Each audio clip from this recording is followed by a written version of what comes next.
आप देख रहे हैं आपका अपना टीवी चैनल आरजे रमझाझर।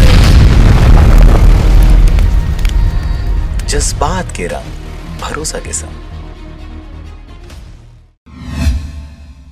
केंद्र सरकार द्वारा किसान विरोधी 3 कानून लाया गया है, जिसका पूरे देश में विगत 2 माह से किसानों द्वारा लगातार विरोध किया जा रहा है। इसी कड़ी में प्रदर्शन के तहत छत्तीसगढ़ के कांग्रेस नेताओं द्वारा किसान आंदोलन के समर्थन में बिलासपुर मस्तूरी मुख्य मार्ग के लावर चौक में किसानों के साथ क्षेत्र के पूर्व विधायक दिलीप लहरिया, ब्लॉक कांग्रेस अध्यक्ष नागेंद्र राय, लक्ष्मी भार्गव, सुभाष टंडन, राजेश्वर भार्गव, अनीता लोहात्रे, करुणा दुंग, बिंद्रम जायसी, रामेश्वर साहू, पुत्तन दुबे एवं अन्य कांग्रेसी नेता चक्का जाम का आयोजन किया गया। इस आयोजन में किसानों के साथ साथ आम जनमानस का भरपूर समर्थन मिला। चक्का जाम पूर्णतः सफल रहा।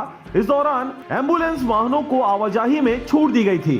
चक्का जाम का समय दोपहर 12 बजे से 3 बजे तक रखा गया था। पूरे देश में किसानों को जो परेशान करने के लिए, जो किसान को गुलाम बनाने के लिए भारत सरकार नरेंद्र मोदी ने जो कानून लाया है, जो 3 कानून लाए गए हैं, वो तीनों कानून अगर लागू हो गया तो पूरे किसान नहीं, पूरी जनता, यहाँ की देश की जनता गुलाम बन जाएगी। इसलिए किसान के समर्थन में हम लोग यहाँ पे आके चक्का जाम में शामिल हुए हैं। बिलासपुर मस्तूरी से रविंद्र टंडन की रिपोर्ट, आरजे रमझाझर।